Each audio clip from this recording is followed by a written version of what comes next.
தெளிவான தகவல், சரியான விளக்கம். இது உங்கள் ஹானரபிள் மெசேஜ். வாங்கள் பேசலாம். வணக்கம். இன்னைக்கு நாம ஒரு மிகச்சிறந்த, அதே சமயம் பலரும் தெரியாத ஒரு மர்மமான விஷயத்த பத்தி தான் விரிவா பார்க்க போறோம். நம்ம தொன்மையான தமிழ் மரபுல எத்தனையோ தற்காப்பு கலைகள் தோன்றி மறைஞ்சிருக்கு. ஆனா ஒரு சில கலைகள் மட்டும் ரொம்பவும் ரகசியமா ஒரு குறிப்பிட்ட சிலருக்கு மட்டும்தான் கற்பிக்கப்பட்டு வந்திருக்கு. அப்படிப்பட்ட ஒரு கலை தான் அடிமுறை. இது ஏதோ சாதாரணமா சண்டை போடுற விஷயம் கிடையாதுங்க. மனித உடலோட இயற்பியல் மற்றும் நரம்பியல் அமைப்பை ரொம்ப துல்லியமா புரிஞ்சுக்கிட்டு செயற்படுற ஒரு அசாத்தியமான கலை இது. பொதுவா தமிழர்களின் தற்காப்பு கலை அப்படின்னு சொன்னாலே நம்ம எல்லாருக்கும் உடனே ஞாபகத்துக்கு வர்றது சிலம்பம் தான் இல்லையா? சிலம்பம் பத்தி நமக்கு நிறையவே தெரியும், அதை நம்ம பார்த்திருக்கோம், நிறைய கொண்டாடி இருக்கோம். ஆனா இந்த அடிமுறை பத்தி நிறைய பேருக்கு தெரியாதுங்கிறது தான் உண்மை. சிலம்பம் அப்படிங்கிறது கம்புகளை வச்சு சுழற்சி ஆடுற ஒரு வெளிப்படையான கலை. ஆனா அடிமுறை அப்படி இல்ல. வெளியில யாருக்கும் தெரியாதபடி ரொம்பவே ஆழமாக மறைக்கப்பட்ட ஒரு ரகசிய முறை. இது ஏன் இவ்ளோ ரகசியமா வைக்கப்பட்டுச்சு? இது எங்கிருந்து வருது? வாங்க உள்ள போய் பார்க்கலாம். பகுதி 1. வர்மக் கலையின் ரகசியம்.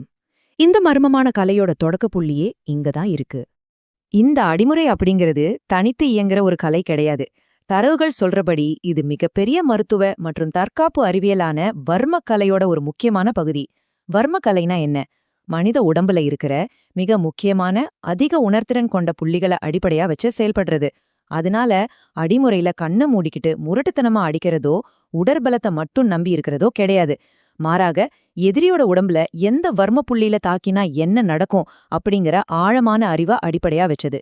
சுருக்கமா சொல்லணும்னா இது முழுக்க முழுக்க அறிவியல் பூர்வமான ஒரு தற்காப்பு முறை. பகுதி 2.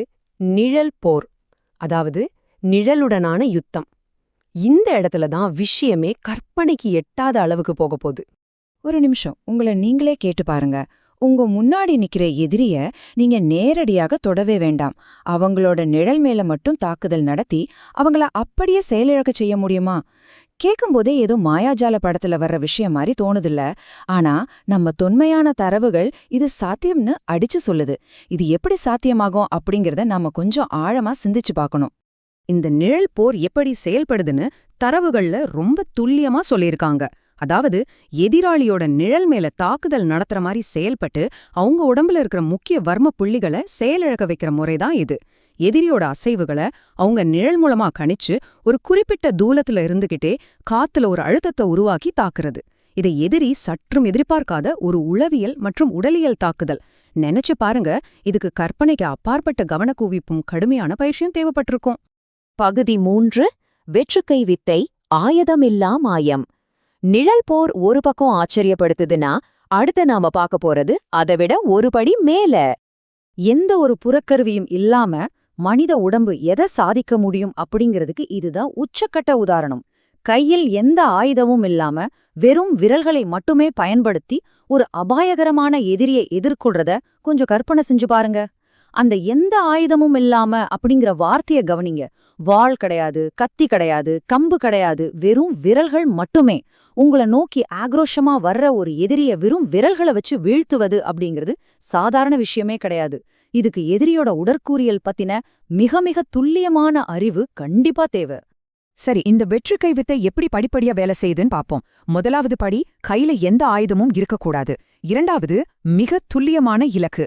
அதாவது எதிரியோட கழுத்து, அப்படி இல்லனா அக்குள் பகுதியில இருக்கிற நரம்புகளை வெறும் விரல்களால தொடுறது. நம்ம உடம்புலயே கழுத்து மற்றும் அக்குள் பகுதிகள்ல தான் முக்கியமான நரம்புகள் எல்லாம் ஒன்னா சேருது. அங்க மிக சரியான அழுத்தத்தை கொடுக்கும்போது அது மூளைக்குச் போற சிக்னல்களை உடனே கட் பண்ணிடுது. இதோட விளைவு 3வது படியில சொல்லியிருக்க மாதிரி அவங்க சில நிமிஷங்களுக்கு அப்படியே செயலற்று போயிடுவாங்க. தரவுகள்ல இருக்கிற இந்த நேரடி மேற்கோளை நீங்க ஒத்து கவனிக்கணும். அவர்களை சில நிமிடங்கள் சிலையாக மாற்றுதல். உண்மையிலே இது நம்ப முடியாத அளவுக்கு ஆச்சரியமா இருக்கல்ல. எதிரிய கொல்லாம அவங்க உடம்புல எந்த ஒரு ரத்த காயமும் இல்லாம வெறும் விரல்களால ஒருத்தர உயிருள்ள சிலையா சில நிமிஷங்களுக்கு மாத்துறது அப்படிங்கிறது மனித உடம்ப பத்தி தமிழர்கள் வச்சிருந்த அறிவியல் பூர்வமான புரிதலோட உச்சம்னு தான் சொல்லணும். எதிரிகிட்ட இருந்து தப்பிக்கவோ அல்லது அவங்கள நம்ம கட்டுப்பாட்டுக்குள்ள கொண்டு வரவோ இந்த குறிப்பிட்ட கால அவகாசம் தாராளமா போதும். இதுதாங்க வெற்றுக்கை வித்தியோட உண்மையான மாயம். இன்னைக்கு நாம பார்த்த இந்த நிழல் போர், வெற்றுக்கை வித்த, இது ரெண்டுமே அடிமுறை அப்படிங்கிற வர்மக்கலைக்குள்ள மறைஞ்சிருக்கிற அசாத்தியமான நுணுக்கங்கள். சிலம்பம்ங்கிற பரவலாக அறியப்பட்ட கலைக்கு அப்பால் வெறும் நிழலை தாக்கியும் ஆயுதமே இல்லாம விரல்களால நரம்புகளை தொட்டும் எதிரிய சிலையா மாத்திர வித்த நம்ம கிட்ட இருந்துச்சு அப்படிங்கறதை இன்னைக்கு தரவுகள் மூலமா ரொம்ப தெளிவா தெரிஞ்சுக்கிட்டோம். இப்போ இது நம்மள ஒரு முக்கியமான கேள்வியோட விட்டு செல்லுது. தமிழர்களின் தொன்மையான தற்காப்பு கலைகளுக்குள்ள இன்னும் இது மாதிரி என்னென்ன நம்ப முடியாத மறைக்கப்பட்ட ரகசியங்கள் புதைஞ்சு கிடக்குது. இந்த வரலாற்றை நாம முழுசா புரிஞ்சுக்க இன்னும் எவ்ளோ தூரம் பயணிக்க வேண்டியிருக்கு. இத பத்தி கொஞ்சம் ஆழமா சிந்திச்சு பாருங்க. மீண்டும் ஒரு சுவாரஸ்யமான தகவலோட சந்திப்போம். உங்கள் கருத்துக்களை கீழே பதிவிடுங்கள். மீண்டும் சந்திக்கலாம்.